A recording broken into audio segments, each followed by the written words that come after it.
Hey guys, we're here at the Prehistoric Journey exhibit at the Denver Museum of Nature and Science, and today we're going to be searching for one of the most magical and most mesmerizing creatures that have ever walked the planet, the Diplodocus.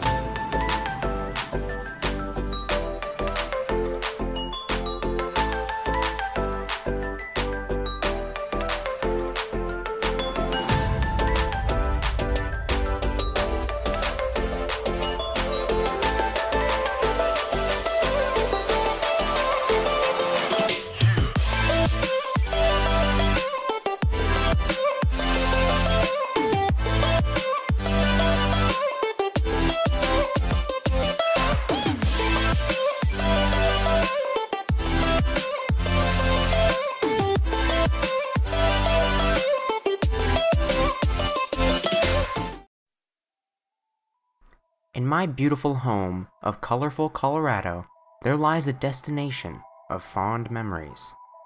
One of my favorite places in the whole world, and that is why I have chosen it as the location that we will explore today. What is up guys, it is Kiki-Zilla 101 here yet again, and today we're on our first Kiki-Quest here at the Denver Museum of Nature and Science.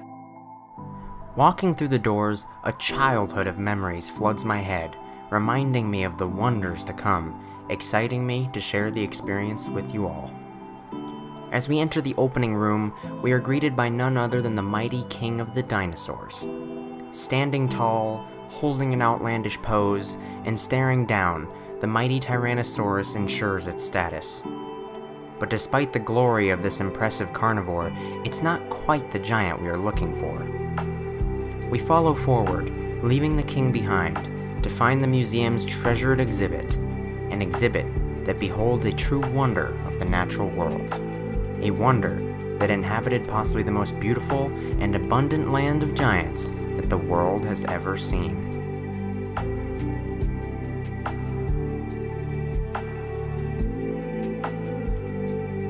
Finally arriving, it's time for our prehistoric journey. But just before we do, peering around the corner, we get a glimpse at the Majesty to come. The opening hall presents us with a row of prehistoric rocks, concealing the history of the bygone eras, introducing us to the formation of our beautiful planet. We are then introduced to the early struggle of life on Earth, and to its small beginnings. Then, 541 million years ago during the Cambrian period, a big boom! An explosion of life as evolution flashed its shining achievements. The tiny, mostly single-celled organisms now blossomed into varying shapes and sizes. It's said that at this point, life was trying everything, resulting in one of the most diverse displays of life ever preserved. This shift in gears happened so suddenly and was so massive in scale that the event was given the name the Cambrian Explosion. The evolution of eyes, limbs, and armor helped give rise to the success of some of these fascinating creatures like the iconic trilobites. Amazing creatures, aren't they? Life started out so vastly unique in its early beginnings. This is why I love this exhibit so much, because it just has every inch of life's history shown in little bits and sizes as we go along. And I'd love to show you guys a little bit as we go through our journey up to the Jurassic period, where we'll finally find that massive sauropod. The recognizable body plans of most animals today all can find their origins here during the great explosion of life. With millions of years passing, evolution still pushed forward. Fish now roam the waters of our ancient seas, and the eternal battle between predator and prey is still in hot pursuit. Until a breakthrough. Many fish started evolving armor, and their predators couldn't keep up. With their combined speed and armor, these fish, the placoderms, flourished and took over the seas. They seemed unstoppable, until they weren't. Eventually, the predators caught up, but not from where they expected.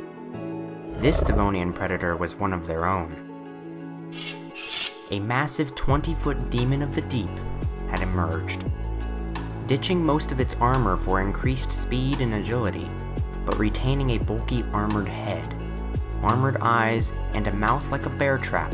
The Dunkleosteus struck fear into our world's oceans, and the placoderm's fearless reign was over. But despite the amazing success and diversity of the placoderms, their time had soon passed, and our world's waters once again poured into all new corners of the sea that is evolution. Using beautifully preserved fossils, this exhibit shows just how much life flourished, changed, and diversified over the early periods of Earth's history. Yet even more impressive are the astonishingly detailed and carefully crafted life-size dioramas, which give us a snapshot view of some of the weirdest waters to ever flow through history.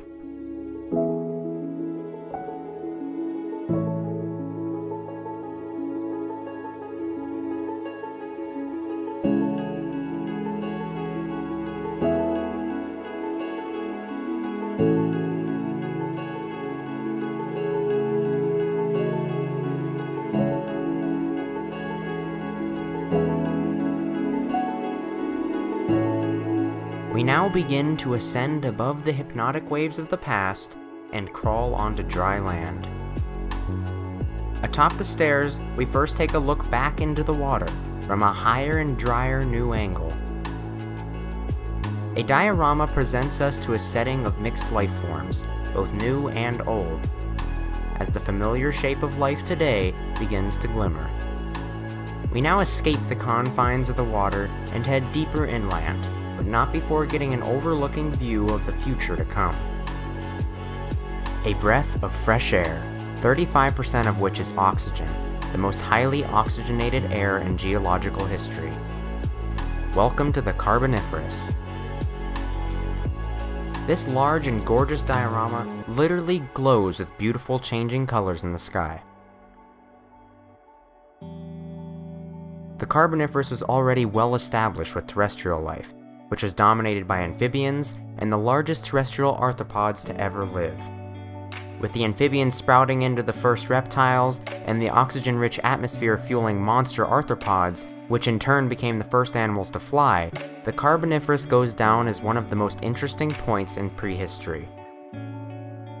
However, it was the Permian period where terrestrial life really started to amaze, and land giants took their first steps into the spotlight. One of these giants is the famous Dimetrodon, and despite being most recognized for its sail, possibly its most interesting feature is its mouth.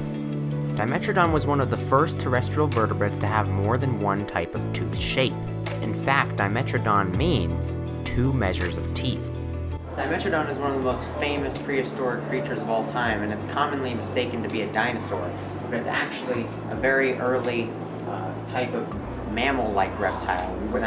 Now we call them stem mammals, but these are very distantly related from dinosaurs and branched off of the same group that the dinosaurs branched off of, called the archosaurs, which is a very a wide-spanning group of reptiles that many of our modern-day reptiles diverged from, such as crocodilians.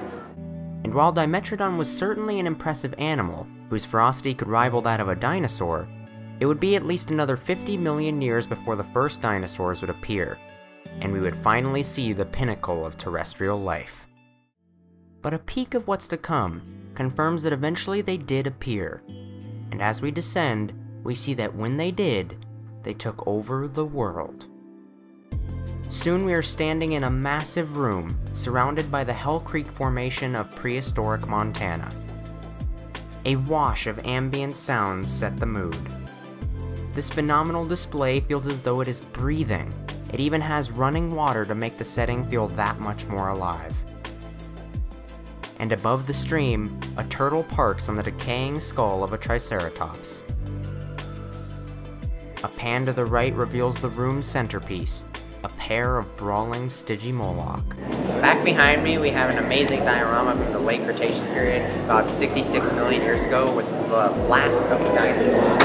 Right here behind me is 2 Stygimoloch, which is a now known dubious genus of dinosaur. We now know that they are juvenile pachycephalosaurs, or subadults. So Pachycephalosaurus, when it was a juvenile, had less of the bump on its the top of its skull that it is famous for, and more of these spikes at the back of the head. And as you can see behind me, these 2 individuals are sparring inside of a match, probably 2 younger males getting into a bit of a fight. So much attention and care was given during the process of making this stunning room. As you look around and observe the room, you find various fauna scattered about, adding a layer of depth to this world. A feeding Struthiomimus, a mobile herd of Edmontosaurus, and a Quetzalcoatlus soaring above are all but a few of the background animals. Behind us, we find a Didelphodon reacting to the excursion in the center of the room. And just behind it, a Tyrannosaurus peers through the forest. We have seen many beautiful displays, dioramas, and artwork, but it's hard to truly understand the amount of work that was put into this exhibit. But this small display gives us a valuable glimpse.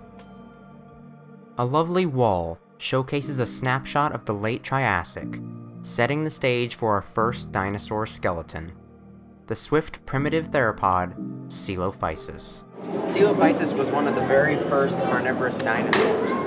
Most dinosaurs started off as omnivorous, but Coelophysis was one of the very first that were purely carnivorous, at least as far as we know. They are very small and slender creatures with long, lengthy bodies, built for speed and agility. They are one of the most primitive groups that diverged into many of the most modern and famous groups of dinosaurs, such as the Proceratosaurs, the Carnosaurs, and even the Coelurosaurs, diverging into Dromaeosaurs and Tyrannosaurs. Moving on, we reach the Jurassic period to discover our quest's destination, the magnificent Morrison Formation. This formation is massive and stretches through at least 12 different states, with Wyoming and my home of Colorado at its center. The Morrison Formation contains one of the most beautiful and diverse ecosystems ever discovered. Life here came in all shapes and sizes. Small herbivorous dinosaurs, called Othnielia, scampered and pecked their way across the ancient forest floor. While out in the open plains, a huge Stegosaurus flashed her iconic plates as she stomped her way to the next patch of greenery. And every step of the way, she is joined by her two adorable youngsters, destined to one day defend themselves against formidable carnivores. Carnivores like Allosaurus. As one of the most relentless and voracious predators to ever patrol the Earth, Allosaurus would take on anything, even one of the most defensive mothers of all time. All the while, a Gargoylosaurus makes his way to his next drink as he passes by a behemoth. Finally, we can hear it, the thundering steps of an absolute giant.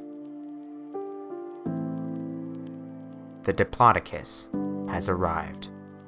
Diplodocus lived inside of one of the most diverse and rich ecosystems in all of paleontology. It had so many carnivores of immense size, so many herbivores, especially of the sauropod variety. Animals like Barosaurus, Brachiosaurus, Cambrian, Brontosaurus, Apatosaurus. The Diplodocus was obviously one of the largest in terms of length. This is actually the specimen from the Carnegie Museum.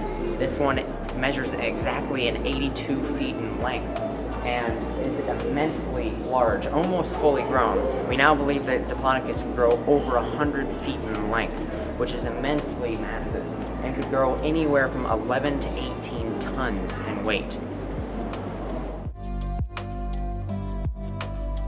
Massive sauropods like Diplodocus were like giant food processing plants. For such a massive animal, this guy would have had to eat almost the entire day. It would have used those immense shearing jaws inside the front of its mouth to strip the leaves and the small branches off of plants, and then send them down this immensely long and very prolonged neck, and then it would have stored them in this giant stomach that it had in this cavernous body right here. Inside of that stomach, it would have had gastroliths, or basically stones that the animal had swallowed, and in there, it's where most of the digestion would have taken place. Those stones would have been rolling as the stomach was twisting and turning, and the muscles are moving. It would have churned up those stones and rolled over and grinded up all the food inside of the stomach, and that's how it would have digested most of its food. It wouldn't have done any chewing inside of its head. All of the digestion and mechanical digestion would have taken place inside of the actual stomach of the animal. All this eating would fuel their super fast growth, which would help keep them out of the reach of carnivores. Some sauropods, at the height of their growth spurt, could gain 40 pounds of weight in a single day. It's now believed that these giant sauropods could live over 100 years in age. However, despite its massive size, Diplodocus was not immune to danger. Bold predators like Allosaurus would have loved to take bites out of treasured sauropod flesh. Fortunately, Diplodocus had a defense: a massive whip-like tail that it could smash into its attacker. The mighty Diplodocus lived in possibly the most amazing landscape of all time. Through the beauty, danger, drought, and hunger, the Diplodocus persevered, and one day, 145 million years later, its fossilized bones would be uncovered and be able to tell their magnificent story of the time when these phenomenal animals roamed America. Before we move on from Colorado's giant, I take a step next to a life-size dinosaur wall, and the feeling truly sinks in just how small we really are, and just how much more impressive life once was. In the corner of the massive room, we are treated to a fantastic trophy display of some iconic and formidable fossils. Defensive weapons, and the skulls of giants, especially that of the king himself. This corner is a beautifully condensed and organized view of dinosaur diversity. This small and fragile baby Maiasaura gives us our first full look at a Cretaceous dinosaur. But just above it stretches an enormous Edmontosaurus, one of the largest of the duck-billed dinosaurs. And just behind it, the skull of a young adult Triceratops. Following the wall on, once again we dive into the seas, this time beneath the waves of the Mesozoic. The diversity and beauty of life continued, and left millions of years of evolution in its wake. The familiar and the freakish collect before our eyes. Amazing ammonites ambled their way through the currents. Cretaceous crustaceans crawled and scavenged the seabeds. And colossal clams clamped shut onto large ancient fish. During the Mesozoic period, fish had exploded into massive and deadly killing machines. And the newly arrived aquatic reptiles having to compete with them forged all kinds of new ways to exploit the sea's bounty. Familiar forms, like turtles, glided through the same waters as the ancient snake relative Platycarpus, a mosasaur from the late Cretaceous.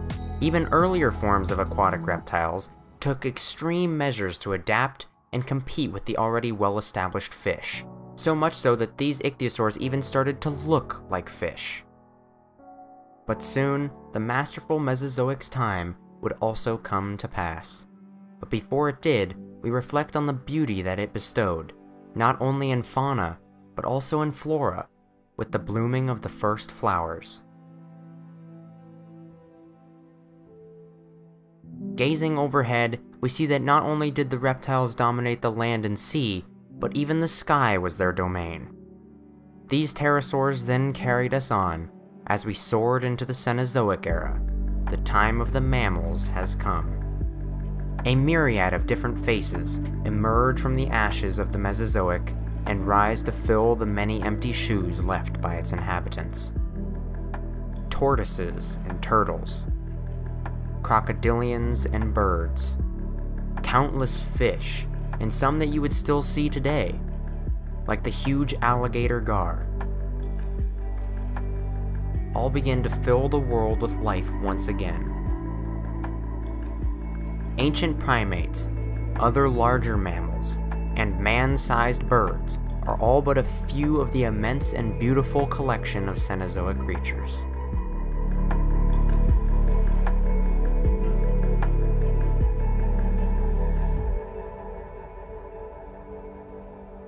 Soon, we once again find ourselves in a beautiful diorama room, this time in the early Miocene epoch of the United States.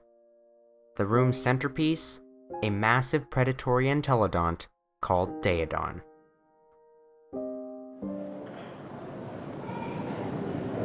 Even after the dinosaurs, there were still massive carnivores moving through our landscapes.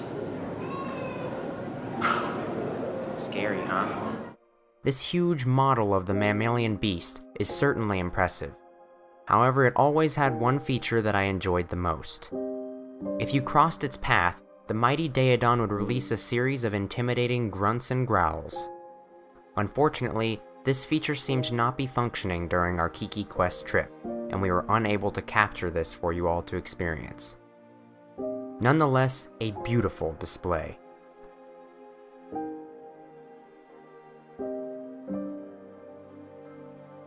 Just as we leave the Daedon's territory, we get an alternate view of its impressive skull. Spread around us was a gallery of life that roamed our planet only a few million years ago.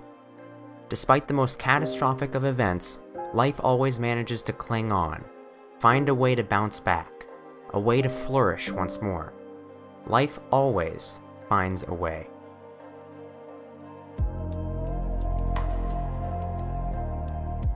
Eventually, even the mammals began to dive into the seas, just like the reptiles before them, and they too bursted into many different shapes and sizes.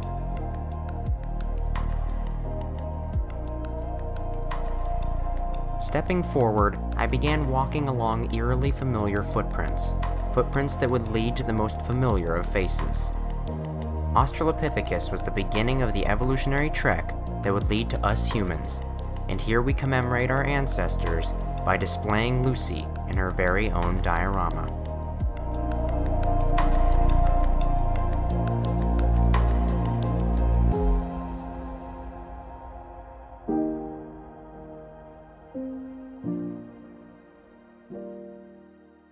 Now, we are given an amazing front row seat view of the extremely slow, careful, tedious, and delicate work that helps bring everything we have seen today to life.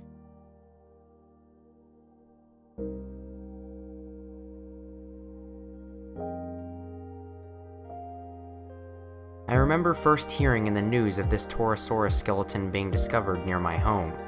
Little did I know that it would be prepared right before my eyes. And who knows, maybe one day, I'll get to see it too, posed next to its 66-million-year-old brethren, and I'll think back to a time ruled by giants. Just behind us, a small display reminds us that everywhere has fossils, and they all have stories to tell. But for now, it's time to say goodbye to Colorado's giant and the countless other stories of our world when it was theirs. But before we leave, we once again see our prehistoric welcoming party, gliding through the air as they once did through the sea in a world of unimaginable beauty, danger, elegance, and wonder.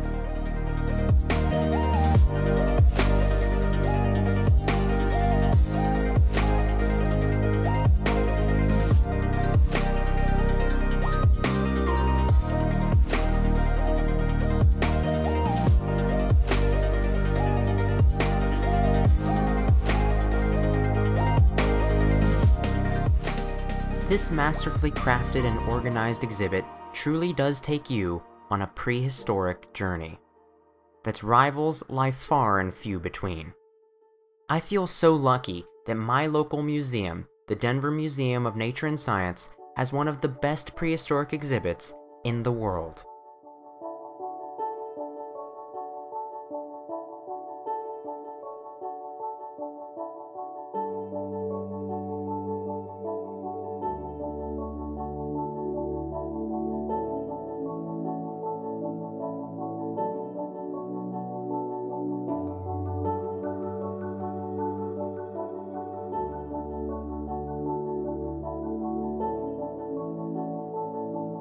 The scarcity, complexity, and mystery of the ancient life on Earth will forever challenge our understanding of the true origins of our beautiful blue world and the stories that it has to tell.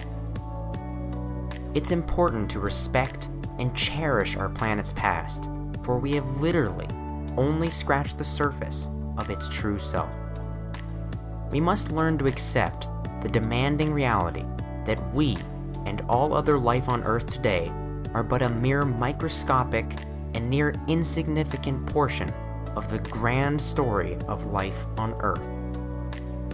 But if we stop spoiling ourselves and step off our self-proclaimed pedestal and see ourselves not as above the story of Earth, but as a part of it, then we can truly feel welcomed.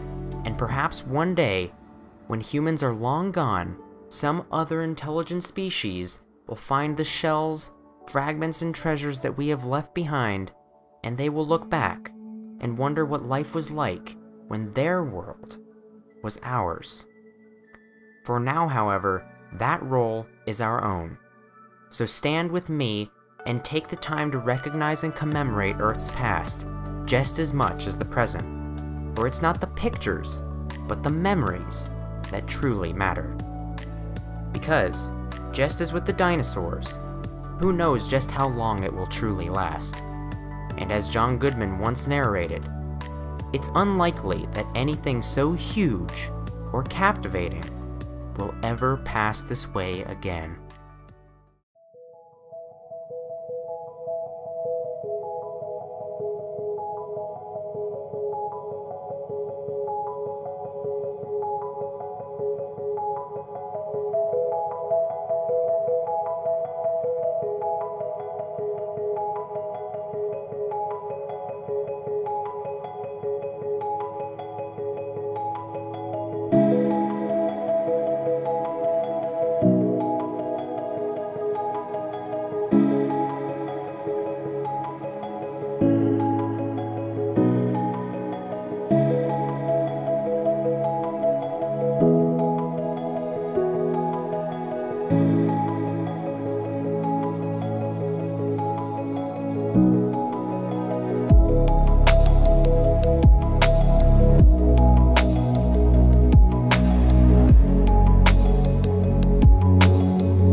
Okay.